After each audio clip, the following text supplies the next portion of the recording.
Anyway, I've actually made quite a few 7 strings now. These are standard scale lengths and tuning, but also 7 strings with longer scale lengths to accommodate an 8 string tuning. And what comes after 7 is 8. So now I'm actually going to design and make an 8 string, mainly because of this song.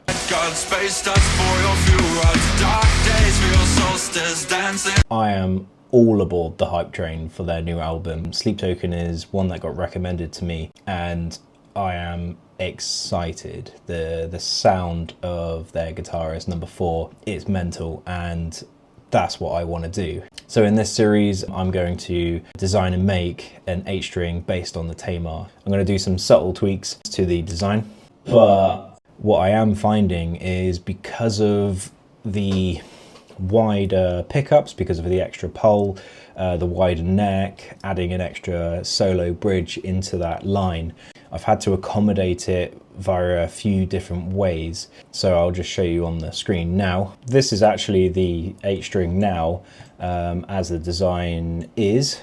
So this is the sort of evolution of my Tamar. So some of the things I've had to consider is, starting from the top, is my design of the headlock is actually to become slightly wider and to bore out the F sharp string because it's so thick. Normally it's a 2mm hole, but I've had to bore it in the design to 2.5. The pickup obviously is 8 poles and 8 solo bridges, all in the correct points for intonation. But if I put it into a wireframe, what I've had to do to the electronics cavity is, because it's so wide, I've had to actually bulge out the back.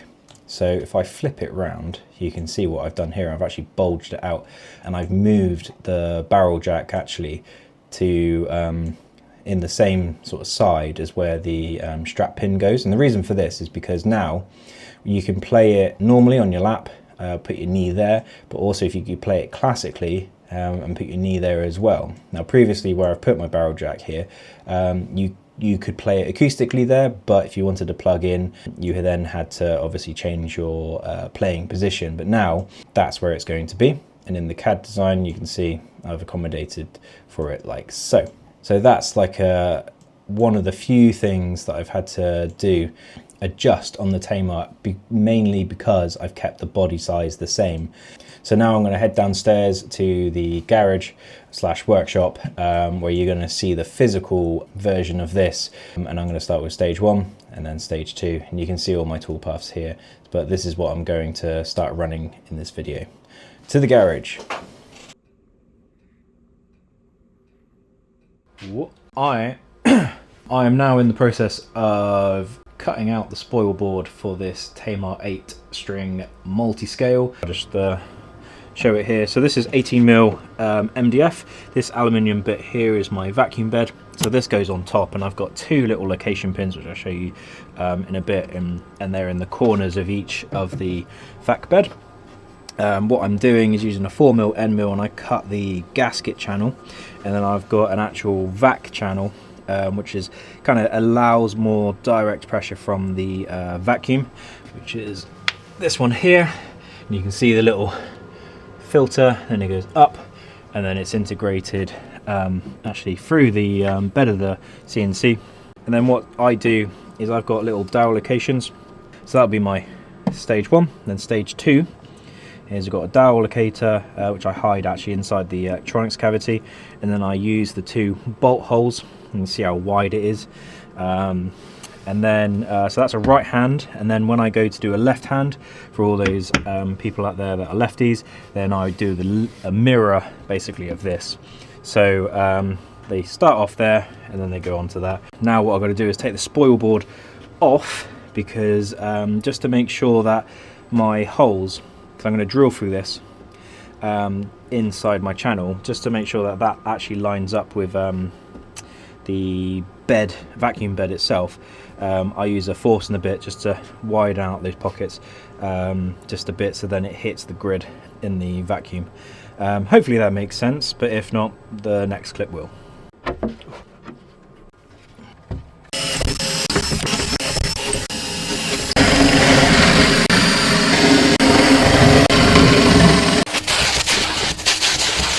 So yeah, these Forstner bit sort of counterbores on the underside is just so that where I've put the holes, if I kept it to that 6mm hole and it landed in the actual solid bit of the vac bed, then it's not going to be able to draw, because the air is or the vacuum is pulled through the grid.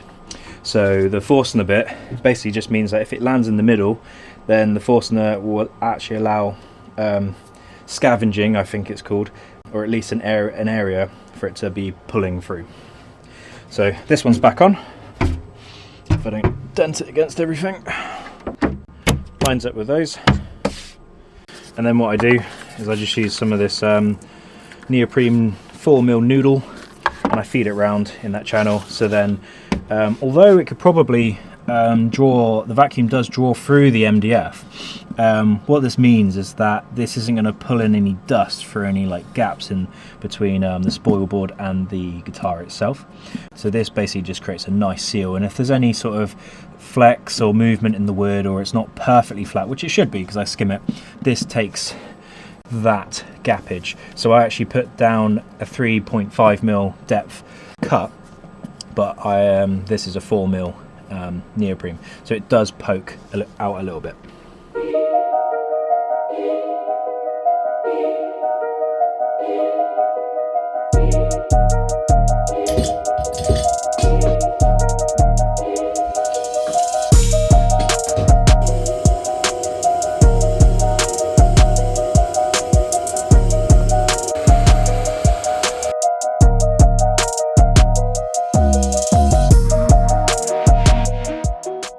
So I've just skimmed both sides, so this is now nice and flat and true to the CAD data. So what I've actually done is put in a spiral upcut. Ooh, there we go, focus. Spiral upcut, and this is going to give me my two dowel positions. So this is technically what I've nominated as the top. So then I'll flip it, and then I can put it onto the spoil board. So I've actually aligned it. I use a little V cutter that goes down the center of the guitar. So when I'm doing center joins, I just line up the join actually with this. So I kind of group my operations together to try and minimize tool changes. This is a QTC, quick tool change. So I just have like a little Allen key that goes into this hole here. I don't have an automatic tool changer / ATC, so I prefer this system. It's a bit more control. And I'm never far away that I need it totally automated. So I'm now gonna put the dowels in, flip it, and then I'll start machining the back. And then once the back's all done, I can then flip it, and then it goes onto the stage 2 of it.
Okie dokie. So we're off of stage 1 and we've gone over to stage 2. So like I said before, there's a dowel locator there and 2 here, and then basically I'm going to machine into all of this. Well, actually the one thing I am going to miss is the bridge pickup.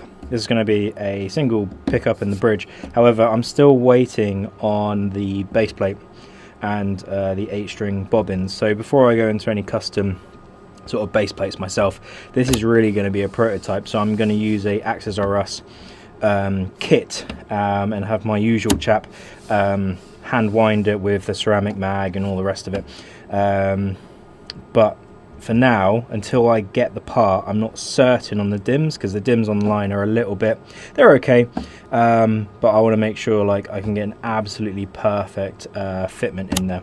So for now, I'm just going to leave it bare, so I'm going to have a hole there for now, and then I'll come back, and then like I said, I can just relocate it onto the bed at stage 2 and then machine it as and when I'm confident that I've got it in the right position. So yeah, for those who wonder how, like, obviously when I get a hole and I flip them over, how am I blocking up the holes that I have drilled? Well, I use these, and it's an eBay special, and they're just silicone tapered plugs. Not sure what they're originally for. I use a 6mm hole, and they just go in like so. And I've got, you buy them in packs of 50. And then obviously if you machine into one by accident, don't know how you do that, but if you were to hit one or lose one, vacuum up one, which is more likely, it really doesn't matter. They're quite cheap. So that's eBay special. So then when I go to turn on the vacuum, I wonder if you can hear it.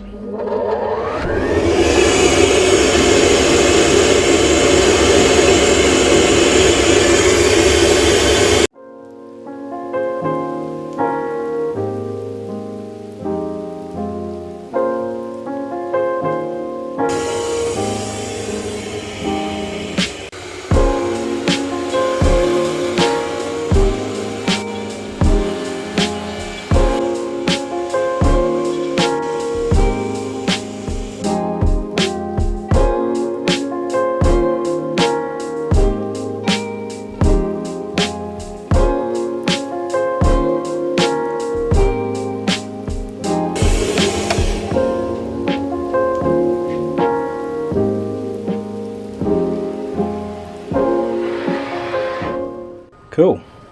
So this is as much as I can do really for today, because obviously got no pickup, it's just that old dowel position. So I'm hoping the pickup will arrive tomorrow or Wednesday. So in the meantime, what I'm going to do is actually swap over the spoil boards and start prepping the 8-string neck. Something I'm trialing as well is, I've still got the recess here. You can see that it's like angled. Let's see. So it's deeper here and then goes up shallow, which is, you know, there's still enough room to get your fingies in. But what I'm going to do, normally I put my barrel jack actually here, but I'm going to put it there. And the reason for that is so that you can play it classically in this little groove here, and then play it traditionally. And then when you're actually standing and you've got your strap there, this can immediately be tucked in and it's nicely out of the way. But yeah, look at that grain. One eternity later. Right, on to a new day. I have had yesterday arrive, my 8-string parts arrive. For this build being a prototype, I'm using the Axis RS 12-degree angled base plate, which actually is a good angle for this. To make sure that it's going to fit, I 3D printed this little section of the proposed outline, and then I've dry assembled this, put it together, it fits nice. I'm going to put this back on the machine and route that cavity. I've chosen my stock, which Paul from Maha Studios is he always kindly lets me plane up my material, because he's a very nice chap, and I definitely need to replace some of his blades. But anyway, he's let me plane up some wood. I've chosen it. This is essentially what it's going to be. It's a Brano fretboard and then the African Wenge neck. So I've got the channels all routed out for that. So I'm going to take this one off, this spoil board, drill the holes through and do the force and a bit on the back of it, and put the vacuum gasket around these 4mm channels. And whilst I'm doing that, the CNC will be cracking on with that. And then I've got some drill guides for the pickup itself and the earth, and as well I've got drill guides for the new position on my guitar. And as you can see, it angles up just to give enough clearance to go there. So nice.